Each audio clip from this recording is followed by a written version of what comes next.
Off Canada's magnificent Pacific coast, a six-pack of fighter jets are on an attack run. Their mission? To sink the unsinkable. Alpha was the sit rep. 7 heavily armed ships are also steaming to the scene with the same goal in mind. So is a primed and armed nuclear submarine.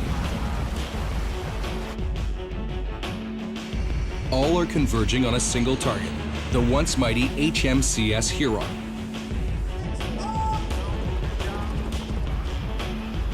It's all part of a live military strike exercise where everyone wants bragging rights as the team who sinks the destroyer.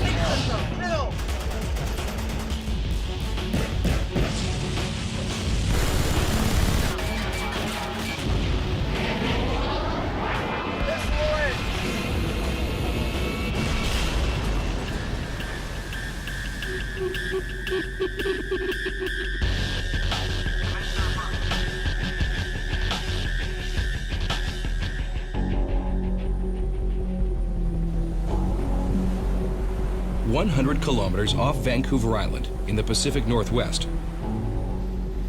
Over 40 aircraft and 8 warships from the US and Canada have gathered for a live attack on a Navy vessel. For the next 10 days, these ships and aircraft will undertake a simulated war. It involves the most advanced naval and combat aircraft in the world. It's called Operation Trident Fury and has been taking place annually for the past 3 years. Its aim to promote battle readiness off the coast of North America. The exercise includes heavy arsenal from the United States and Canada, using the CF-18 Hornet, F-15 Eagle, AWACS, and maritime helicopters, destroyers, frigates, and to top it all off, a nuclear submarine. It's an impressive array of firepower. But this year, they've added a new twist. They've decided to sink a real warship.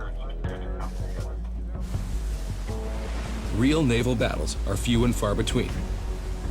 There hasn't been one since 1944 in the Leyte Gulf.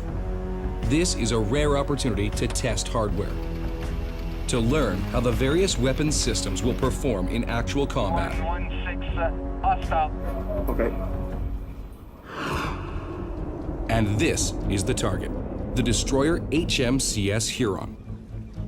Docked at Esquimalt, British Columbia, the decommissioned Huron has been chosen for a live fire exercise during Operation Trident Fury. She's been stationed here for more than 6 years, while all toxic waste and hydrocarbons have been cleaned from the vessel.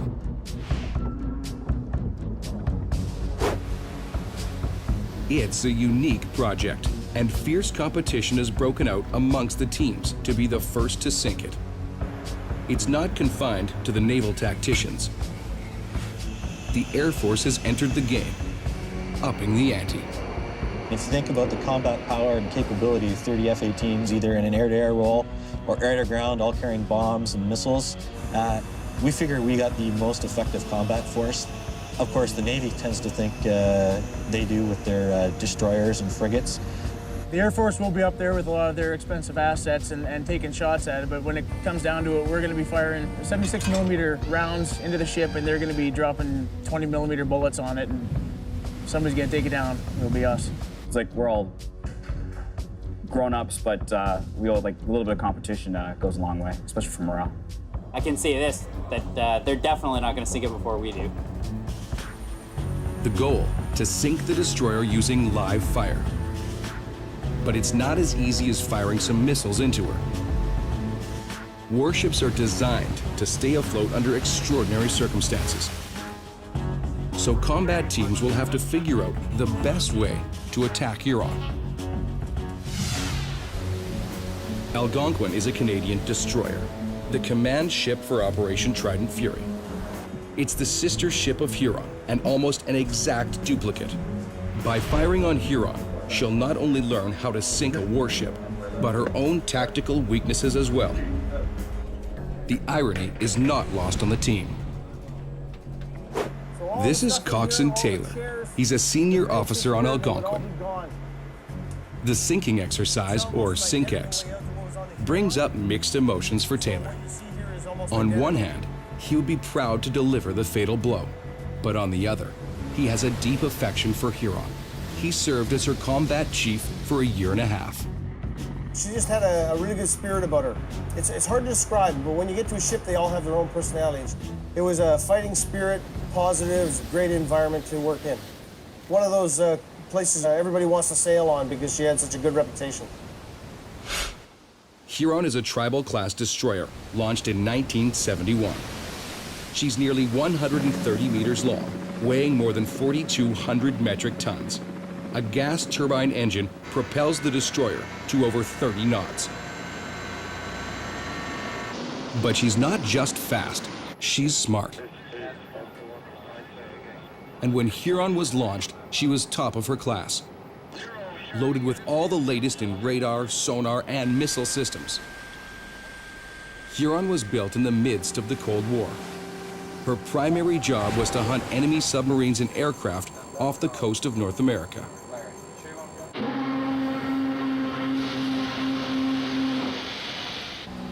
In her prime, she utilized the Sea Sparrow launch system. The Sea Sparrow missiles were originally developed as an air-to-air system, so versatile it could defend from any direction.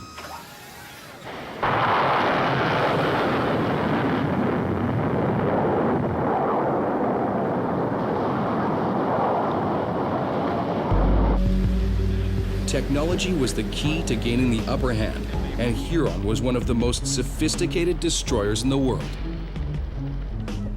Over 30 years, thousands of men and women served on her. In 2005, she was paid off and decommissioned. She might have ended up in the scrapyard when the Navy decided to put her into service one last time. Well, you know, it's kind of a mixed feeling. You look across the harbor and you see the ship that you used to sail on rusting away and, you know, just looking worse and worse every day. And that's never a good feeling when you've served on a ship that had so much pride.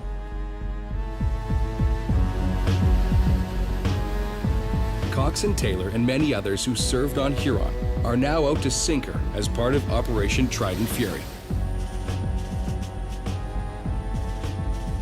Thinking about sinking her was kind of difficult when I first thought about it, but then I started to reflect on what would a warship, you know, if it had its own choice, what would it want? And I think it would want to go down in one last gunfight.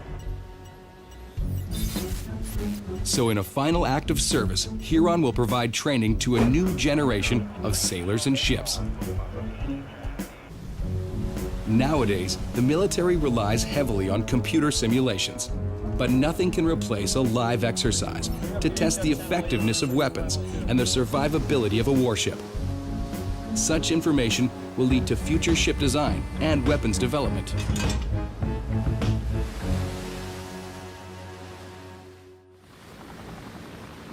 There will be at least 6 weapons systems being used against Huron. The 57mm cannon, capable of firing 200 rounds per minute. Oh, Captain, you sure you got the target? Affirmative, sir, we are locked on. Roger. Number 15. Number 15. And the 76mm cannon, firing 120 rounds per minute.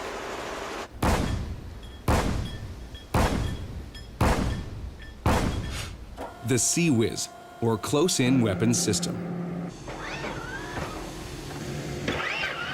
firing over 4,500 rounds per minute.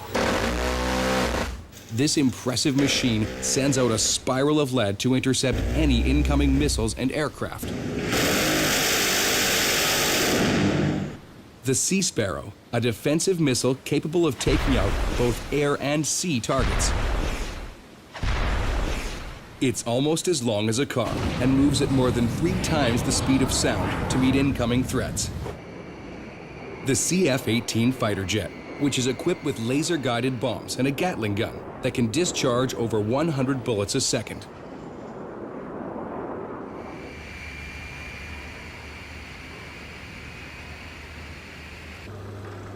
And finally, the USS Topeka, a nuclear submarine loaded with a ship-breaking Mark 48 torpedo.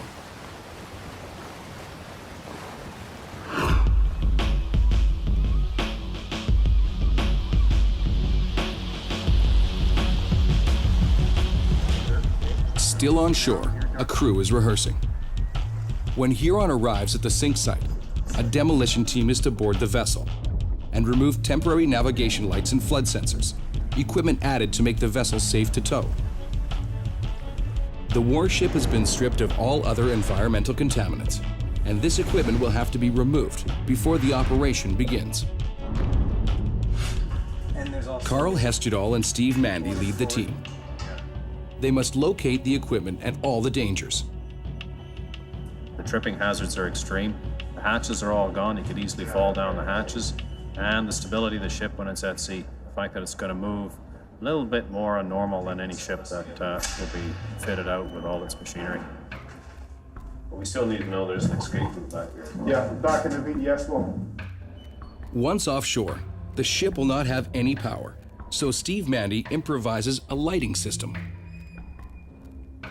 We're placing chem lights throughout the corridors of the ship so that we can find our way to and from safe entranceways in and out, and any hazards we may come across. So when we board the ship, as we make our way in, we'll activate them, and that way we can find our way out.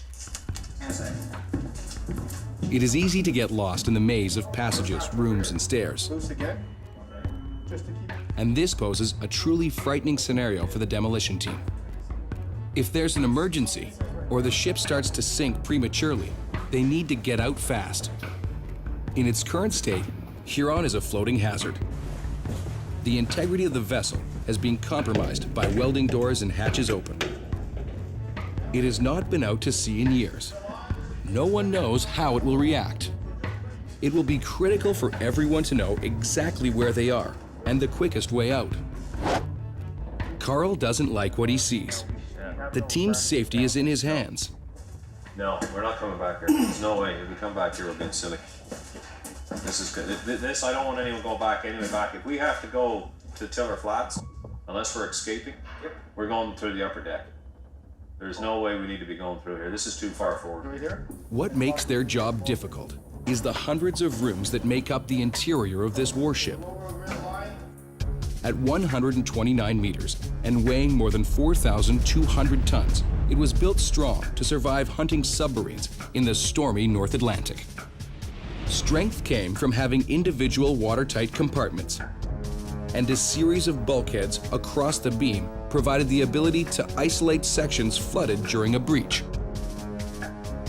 All this is to protect the nerve center of the warship, the operations control room. From here, the exterior-mounted radar and weapons systems are controlled.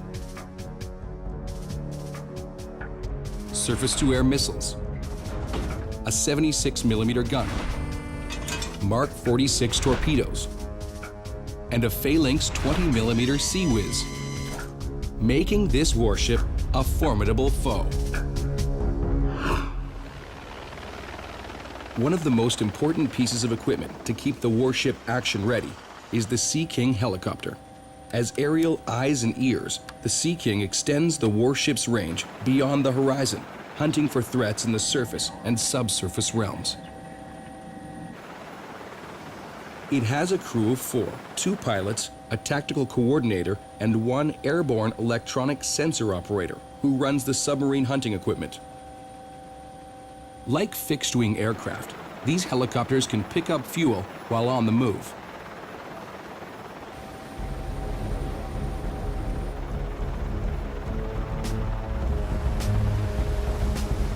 Swick, can use backfire season during 300. With a maximum range of 648 kilometers and a potential flight speed of 211 kilometers an hour, the Sea King extends the ship's forward defenses. If you were a betting man, one of the favored ships in the competition would have to be HMCS Regina. It will start the attack on Huron. I'm The responsibility for the success or failure of the operations falls on Captain Couture's shoulders. Let's do it right and let's do it quick. Okay, get on with it. Captain Couture is looking forward to the opportunity to test his team and provide them with realistic combat experience. Up to the left, come up to 26 knots and commence our approach. Roger, coming up to 26 knots and course of 115. To prepare for the real thing, they tune up their weapon systems. Captain, sir, I have a clear range at bearing 095, permission to carry a firing run. Carry on to firing run. Yep. Oh, roger.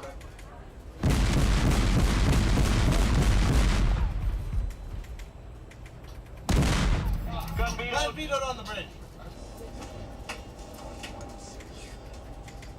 Success depends on effective communication between navigation and combat systems. The bridge, which is the captain's domain, handles the maneuvering of the vessel. Deep within the ship is the operations control center. In this dark room are the ship's eyes and ears. It's full of the latest high-speed computers, providing a constant stream of information from an array of sensors and radars. The ops room has 4 sections. The front rows are the combat information operators. They fine-tune radar readouts and talk to other ships on secure channels. On the port side are electronic warfare operations. They fire guns and missiles. On the starboard side are the acoustic operators, the anti-submarine specialists, watching and listening to the underwater world. And in the back row, overseeing all the action, are the senior officers. Algonquin, this is They're next in command to the captain. Called war directors, these sailors take in 2-dimensional information from a computer screen and turn it into a 3-dimensional battle scene. And what they see are 3 levels of potential threats: air, surface, and subsurface. So now it's 8:50 opening slowly. You got the net on that. This system is taking command and control decisions on tactical and strategic operations to new levels. Regina's weapon systems are fully automatic and can defend the ship without human intervention. However, the Navy is not ready to place all its trust in computers. The final orders are still based on the captain's experience and instincts, something a computer has yet to replace. In order for the captain to make an informed decision, he relies on information from the operations room officer. It's our job as the anti-submarine warfare director and the above water warfare director to put together the surface picture so that command has a clear idea when they make a decision to engage or not to engage, that they're doing the right thing. The warfare director's greatest concern may not necessarily be from the surface or air. It may be from the deep. One of the deadliest enemies of ships is the submarine and its lethal weapon, the Mark 48 torpedo. Not to be forgotten, submarines are an important part of this war game. In 1999, the terrible power of this weapon was demonstrated against a naval destroyer similar to Huron. This is the Australian ship Torrens, and this is HMAS Famcombe. Famcombe was tasked with sinking the destroyer using a Mark 48 torpedo. The Mark 48 uses a proximity-fused detonation. This means when the torpedo explodes directly beneath the hull, it creates a massive air pocket into which the ship sinks, literally breaking its back. A shockwave then drives the broken hull up and splits the ship apart.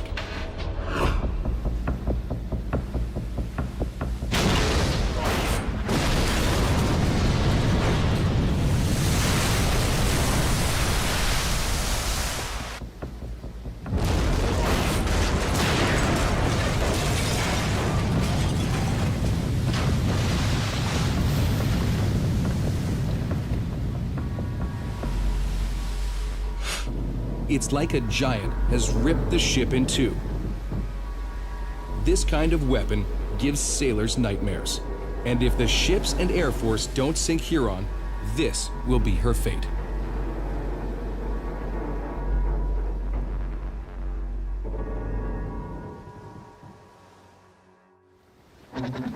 In the lead up to the SINKEX, testing of weapons begins as soon as possible to ensure that everything is working properly.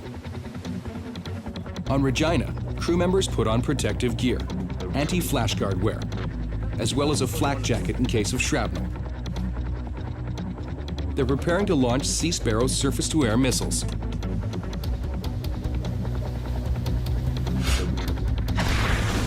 The Sea Sparrow is a highly maneuverable surface-to-air missile.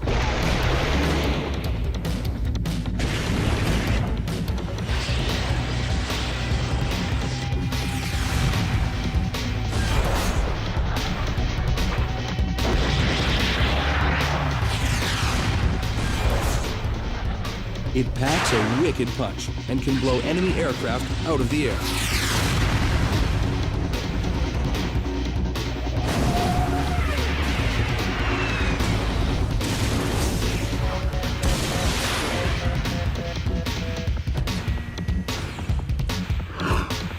Before they're allowed on the range, the Sea Sparrows have to be live tested. This is the Vindicator drone.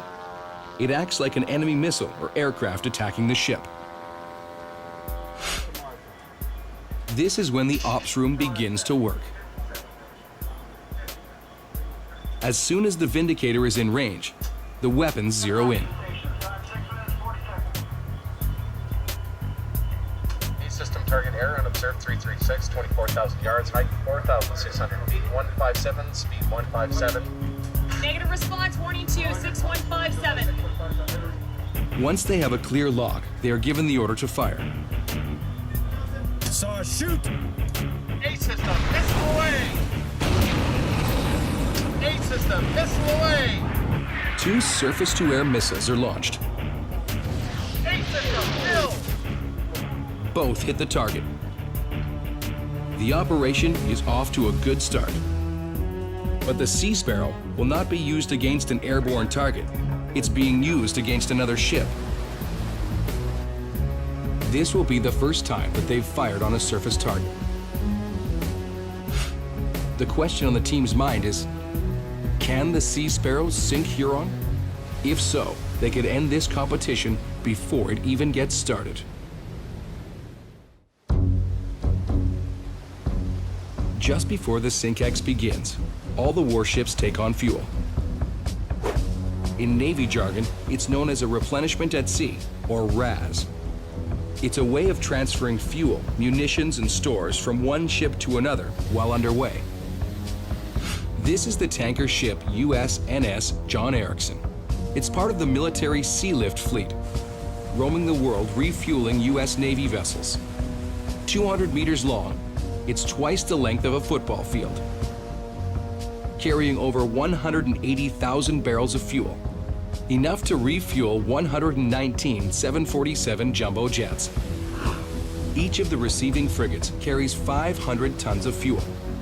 That gives them a range of 9,500 nautical kilometers. That's 1/4 of the way across the planet without refueling.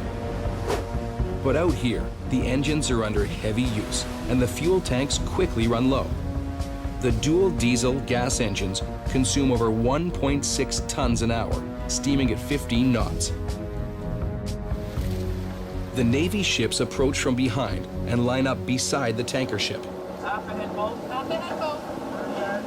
Welcome back alongside USNS John Erickson. Stand by for shot lines midship. A line gun launches a messenger cable between the vessels. Once connected, it's a carefully coordinated dance to hold precisely the same course and speed, or fuel lines will be ripped apart. The Erickson travels at 13 knots, or 24 kilometers per hour. But the receiving ship has to maintain exactly a half a knot more. Once on course and maintaining 30 meters apart, the fuel hose is hoisted over and connected. Everyone stays alert as the heavy fuel probe swings close by.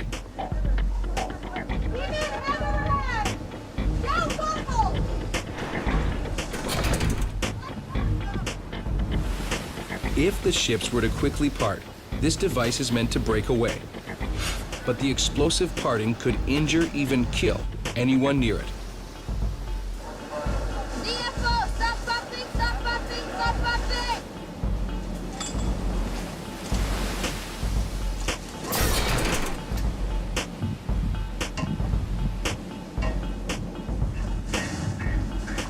With all vessels refueled, the SYNC-X can begin. One of the main weapons being tested during SYNC-X is the CWIS, or Close-In Weapon System. It can track quickly along the horizon and elevate nearly straight up.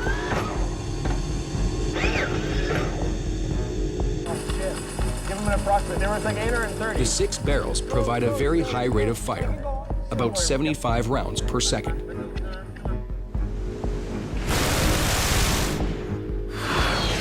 But what really sets it apart from other machine guns is its ability to think for itself. The CWIS is radar guided, built to track and take down incoming missiles, aircraft, and rockets. Controlled by a computer, this is the ultimate Terminator.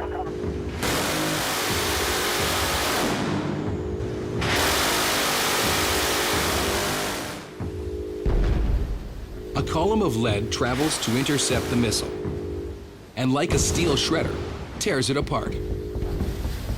The CWIS holds 1,550 rounds, but after each firing session has to be reloaded by hand. 86-pound boxes of ammo are lifted and placed into the belt feeds. The manual reload is a significant downside to this weapon.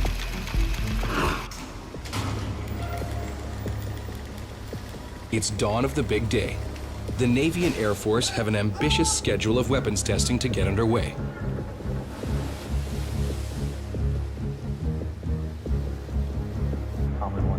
Before the operation can begin, the demolition team returns to the drifting Huron. They can now remove the remaining navigational and flood control equipment. Team members like Mike Hales live for these moments, but it never gets easier, no matter how many times he does it. Well, I haven't seen the weather outside, so a little nervous anxiety. 4:49. It's dark. But they are not the only ones concerned. This is the helicopter crew that will transfer the EOD team to the Hulk. They have never worked with this particular demolition team before. They are concerned that because Huron is so unstable, the ship could roll or sink prematurely with the demolition team on board. Then they'd be performing a sea rescue of survivors, or worse, a recovery of bodies. The ship's a bobbing corkscrew out in the middle of the Pacific here, and the Huron has a tendency to go abeam to the wind. So basically the wind's going to be coming on like that, and it's going to be wiggling all over the place.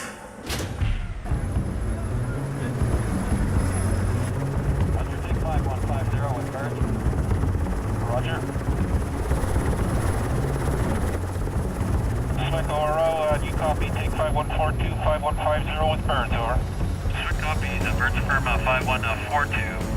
At last, airborne. Instructions are given in case of a crash landing.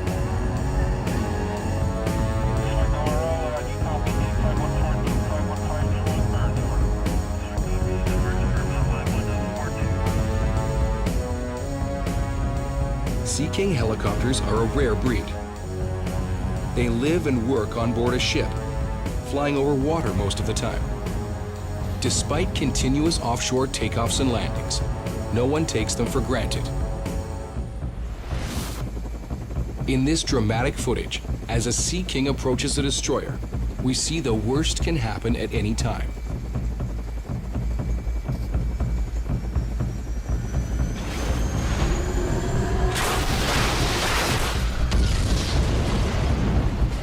But the team can't let fear overcome them, or they will compromise the mission. Once the helicopter drops them on the deck, they're completely on their own.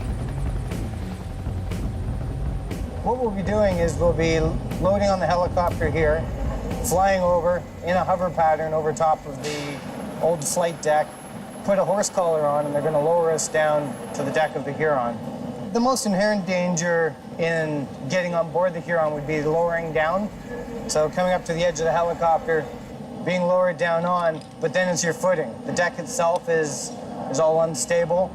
There's a lot of fittings that are exposed that normally are not there. This is a rare look into a dangerous operation. Petty Officer Second Class Stephen Manley has a camera mounted on his helmet, taking us into a world no civilians have ever seen.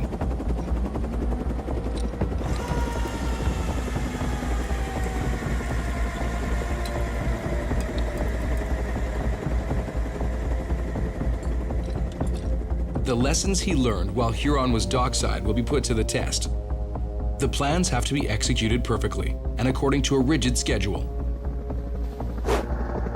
The EOD team has 2 boxes to remove from Huron. Steve and Chris head to the stern to retrieve the flood sensors and temporary navigation beacons. The rest of the team heads to the bow. Circling overhead, the helicopter stands by to lift off the box of gear.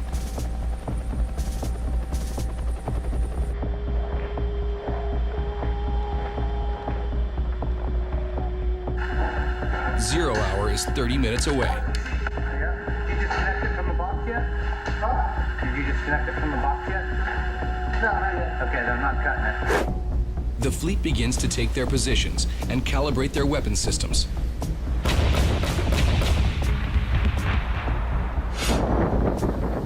Back on Huron, Steve disconnects the power from the flood sensors. The batteries that operate them contain toxins that are harmful to the environment and have to be removed. Okay, I got this one. Okay, go.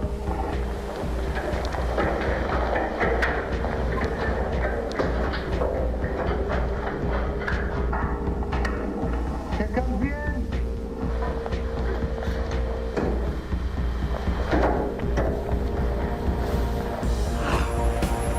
The Sea King helicopter airlifts the first power box off the bow section.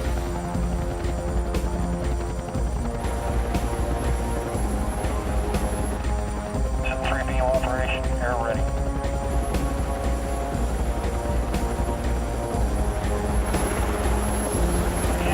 Hard 4. With the box dropped, the helicopters are returning to airlift off the demo team. And if they're not on schedule, the entire sync plan could be thrown into jeopardy. Chris and Steve struggle with the last cable.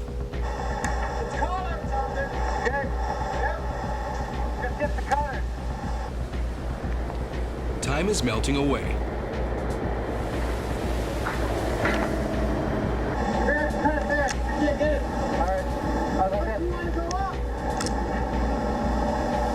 Now, to go up, we have to go to the front, and that's deviating. With the fleet standing by, they can't afford to waste any more time with the cable. They cut it. It's time to leave Huron.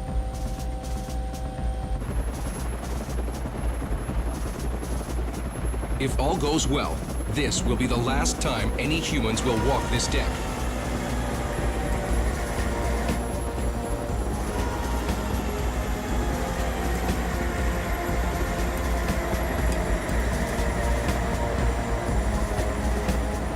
It's exciting. It's actually nice to be able to go on a ship and do a job and actually see a ship go down to the bottom.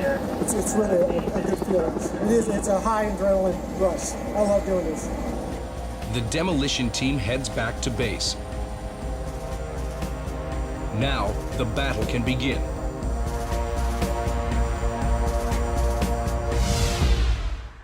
At the Comox base on Vancouver Island, the CF-18 fighter pilots prepare for one of the most exciting missions of their career: attacking a destroyer.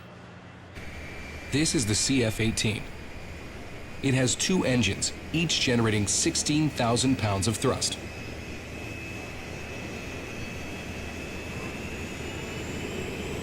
Moving at Mach 1.8, it's equipped with a lethal array of weapons that can take down just about anything.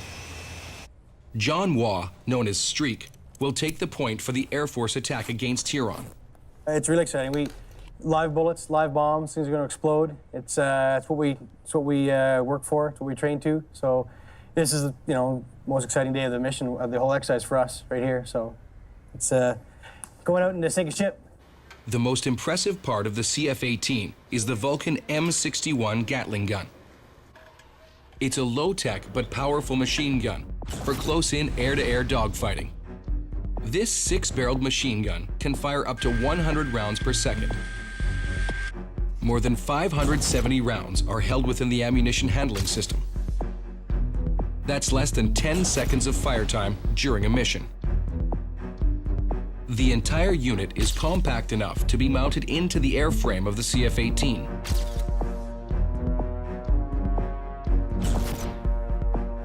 But is this enough to sink a ship?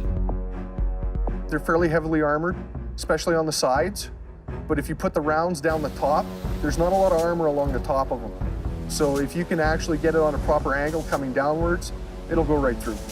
We're traveling about 450 knots, so when we roll in, we only have 7 to 10 seconds of before the boat gets too close. We got to pull up and get out of the way. So it's pretty exciting. You roll in, do a little bit of check your parameters, make sure everything's going good. Move the pipper, which is where the bullets are going to hit, onto the part of the boat that you want to hit. Squeeze the trigger for about half a second or so, and then get away real quick, up and to the left before any shrapnel or fragments come up.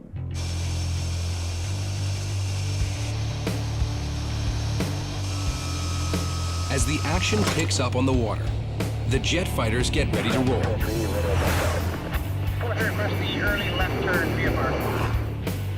The attack on the destroyer is set to start in minutes. Which of the many weapons systems will win the day? Each team hopes to make the final kill.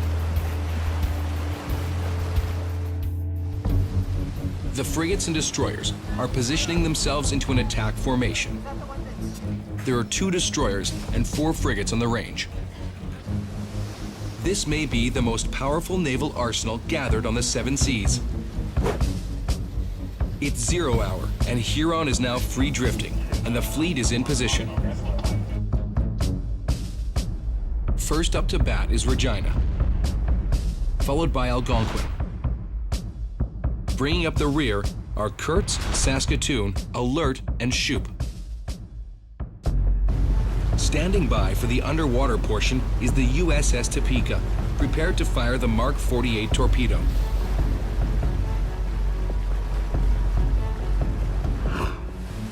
Aboard Regina, the weapons crew are doing last-minute repairs. Her 57mm gun has jammed, and Master Seaman Jefferson is not sure if they're going to get it up and running in time. The round didn't properly laterally feed, so it didn't make it to the landing position before it flicks it in the breach, which happens from time to time. So we don't know why.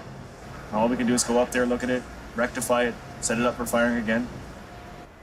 They'll have to work fast, or they'll be dropped from the attack formation. In the meantime, Regina moves in to launch the Sea Sparrow. For the live fire exercise, a new function has been added.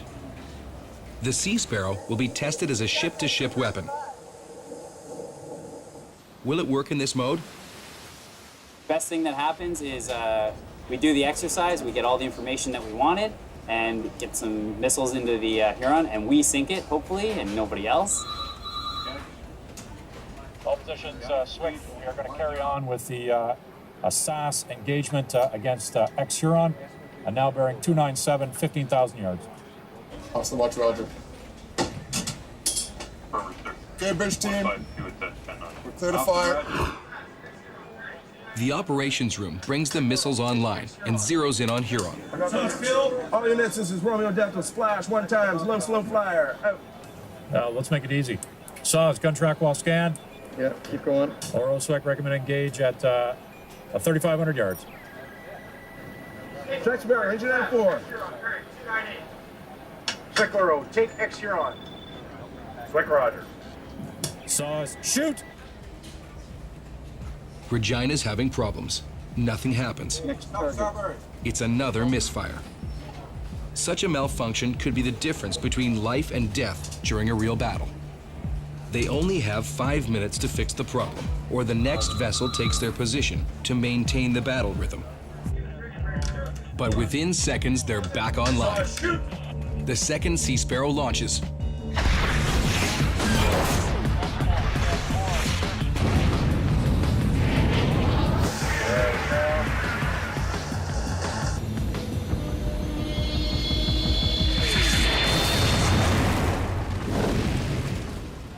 Oh yeah, she swallowed a missile.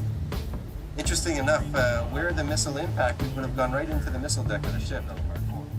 If she had been loaded with missiles, it would have been a mess. The warhead has impacted into Huron's missile silos, located right below and in front of the bridge.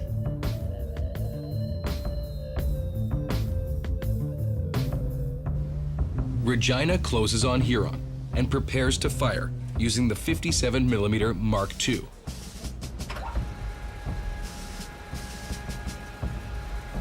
It's a lightweight cannon with a special servo system that keeps the gun locked on to a moving target, compensating for the movement of the ship, reducing aiming errors. Computer controlled from the operations room, using radar and infrared imaging. But has the crew been able to fix the loading mechanism? Range? Range 1,870 yards, sir. That's as good as it's gonna get. Okay, from the test sector, load the 3P. Aye, sir. The shells explode beside the target, spraying it with shrapnel.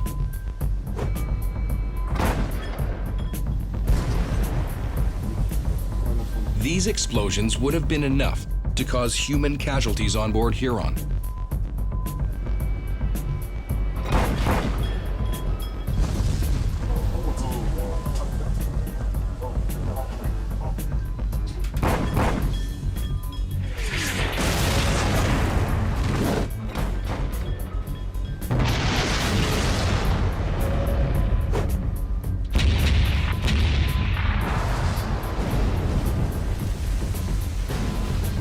But Huron is not listing and shows no signs of taking on water. Now Regina moves in closer to fire the Sea Whiz.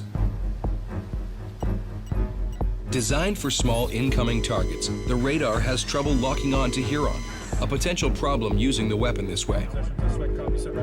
But using manual override, they are able to fire on the Hulk.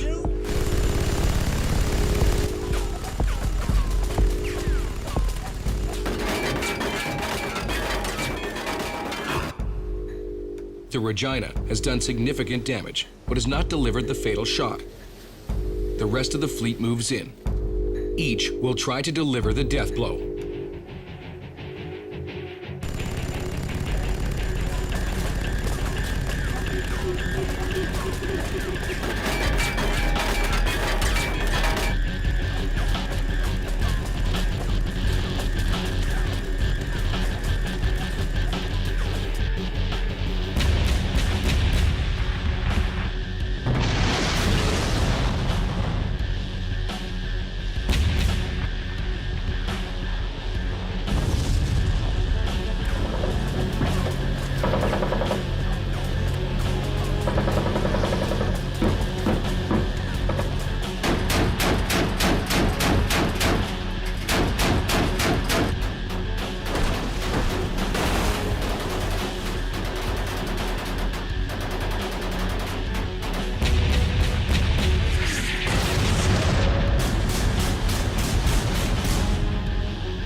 After the pummeling, Huron shows no signs of sinking. Algonquin moves in. Some of the crew are a little uneasy about participating in the attack. The gun that's on the Algonquin right now, the 76 on the front, used to be the gun that was on the Huron. So some of the guys said they don't want to put any ammo into the Huron with their 76 because that's her old gun and it's bad karma. It wouldn't be good luck. Mixed feelings aside, the crew opens up the 76.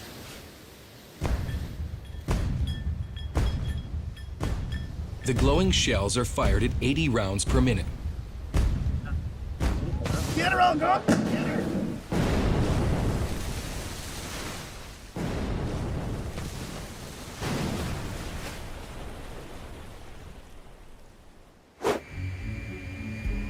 The CF-18s are in the air.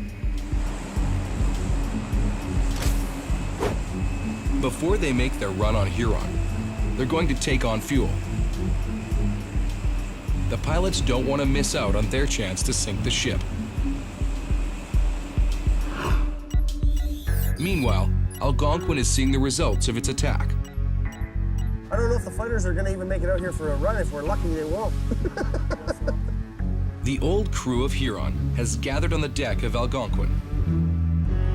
As they watch, Huron's own gun finds its mark. It's a major blow. Huron starts to list. This could be the end.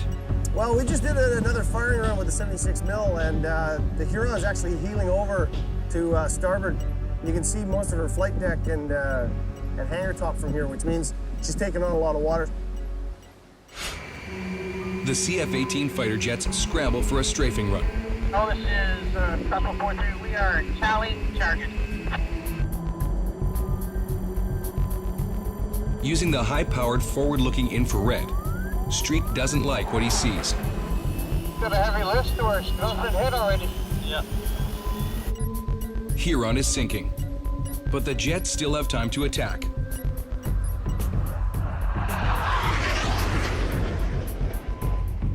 Come on, baby, you can do it! Don't let those fighter jocks touch you! They begin their plunge from about 2,000 meters, straight down. Target locked, the Vulcan unleashes a stream of lead. Pulling up, they reach a gut-wrenching 6 Gs, more than an astronaut on a shuttle launch. The boat is going down. Where's it coming? Oh, look at the man. It's going.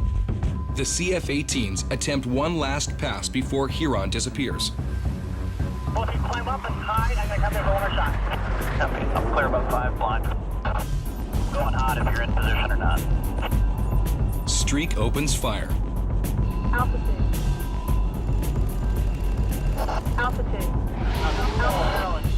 Crossbow 4-3. Oh! Hold her down. 100% speed. It's pulled there.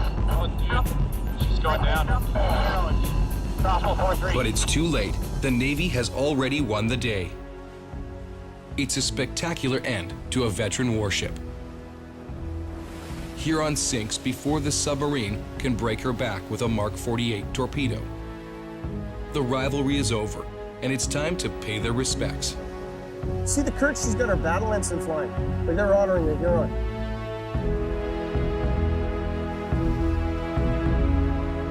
With the missile attacks and bombing behind her, she's left to slip beneath the waves. Taylor calls for silence to honor the ship that served her country for 30 years. Stand still!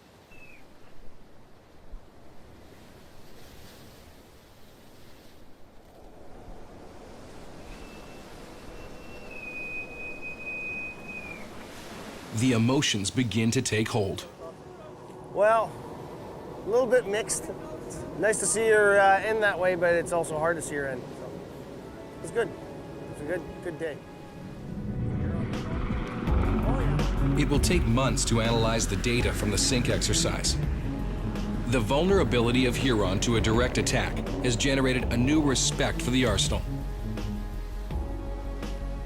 It took us a little back, certainly, a moment that will be captured in our memories for a long time. The clear winners are the warships and their crews who sank Huron.